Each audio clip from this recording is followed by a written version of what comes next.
So meditation is a really big topic. There are hundreds of different kinds of meditations and many different kinds of traditions that use meditation. I want to talk about 3 different kinds of meditation. The first one is concentration. So ordinarily we know monkey mind, where our mind is all over the place, where we're thinking about this and this and this, and thoughts and scattered and associations, and what about what's happening tomorrow, and what about what happened yesterday. Concentration is where we take what's happening and allow ourselves to collect and to gather our attention on something that we choose to focus on. So it can be the breath, it could be the sounds, it could be a candle or a mantra, it could be the sensations of the contact of our body with the cushion. Something specific that we are bringing our attention towards, and then staying with the attention and allowing ourselves to just become clear about what this is that we're experiencing now. And this whole process of gathering and collecting our attention calms the nervous system. It trains our attention. And whenever our mind wanders, which we can expect it will do, we just notice that it has wandered, and we bring it back to what it is that we have asked it to focus on. The breath, the sounds of the water fountain, the dog making creaking noises about what's happening here. And so we're just present to what's happening. The second kind of meditation is mindfulness. And mindfulness begins with gathering attention, because we need to have a certain amount of collectedness. And then we move through different kinds of experiences. We move through what's happening in our physical body, the sensations, the pressure, the tone, the feeling of density or lightness, of fullness, the energy that moves. We move through the different sense doors of what we hear. We move through the feeling tones, whether it's pleasant or unpleasant. We move through the mind objects of what we are feeling. Do I feel happy, excited? Am I curious? Am I sad? Am I angry? Am I bored?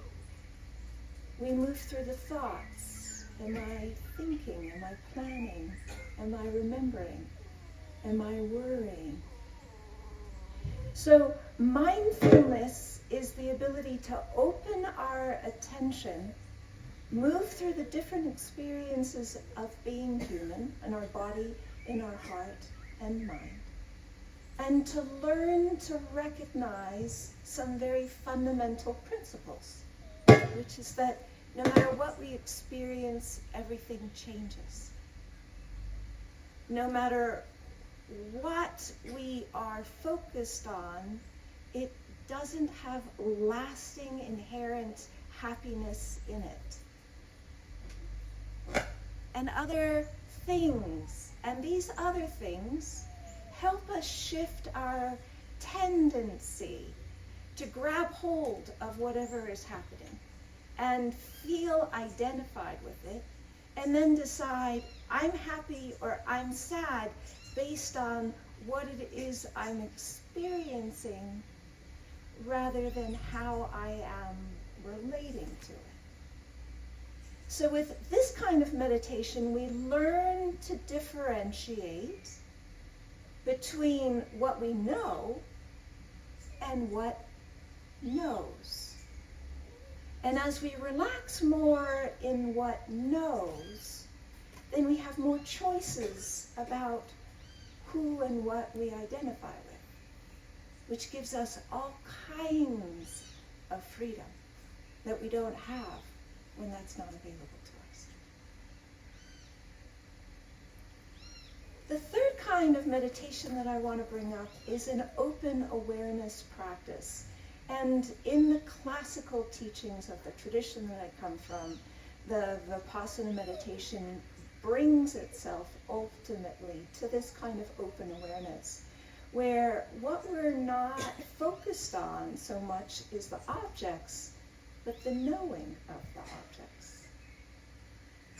And so we can sometimes get a sense that, yeah, I can feel excited, I can feel sad, I can feel energized, and there's some quality of mind that's aware of that. It's not esoteric. There's something that's aware of that. And as we get a little bit more practice and experienced with recognizing that quality, then we can learn to shift our focus of attention and rest there. And watch what happens when we do that. Watch what happens to the way we are experiencing things. Watch what happens to the how we identify ourselves. Watch what happens to our relationship to life. When our location is not in the things we're experiencing, but in the awareness that knows them.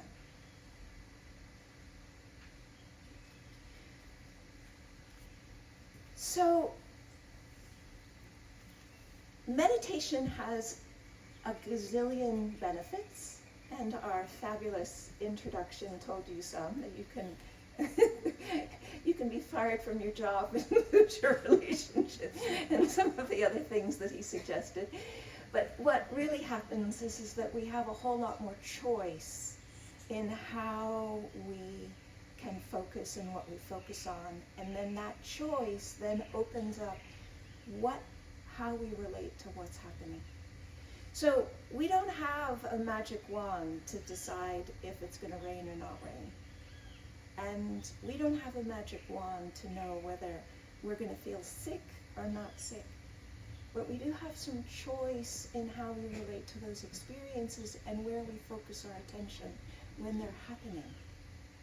And so when we learn to meditate, when we learn the different tools of meditation, then it gives us many more choices, and that opens up different kinds of freedom.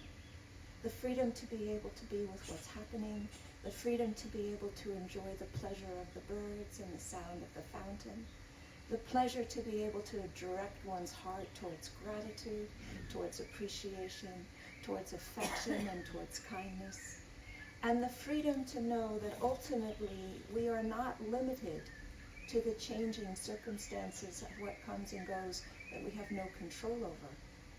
We are much more that wide open, spacious awareness that was here before we were born and is going to be here after we die. And when we touch into that, not as a concept, not because it's a good idea, but when we know it as direct experience, it opens up an incredible potential for freedom and to live life in a full way. So there's many, many, many benefits of meditation. But I want to talk about inquiry. Meditation helps us become present to experience. And inquiry is another way of becoming intimate with it. Inquiry is a way of asking what's happening and how am I relating to it. And often we do inquiry in pairs or in triads or in small groups. And so the combination of your awareness looking at what's happening and the awareness of those silent witnessing people who are observing your inquiry combines in a way that I cannot explain, but it magnifies your own capacity. And that magnification gives you more leverage, more potential to see what otherwise is not available or obvious to you on your own. Just the awareness. But then when you combine the awareness with them asking follow-up questions to help deepen your inquiry, they can ask you things like, what did you notice when you said that?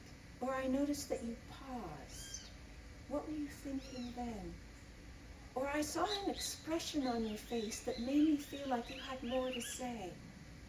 Would you like to speak about that? So when you bring another person's curiosity, allow them to direct that curiosity to your process in a way that is about supporting your process to deepen. Then sometimes things happen that you cannot predict in terms of insights and opening and clarity about something that wasn't obvious to you by yourself. So let me model what inquiry is. And then I'm gonna just model it for you so you get a sense.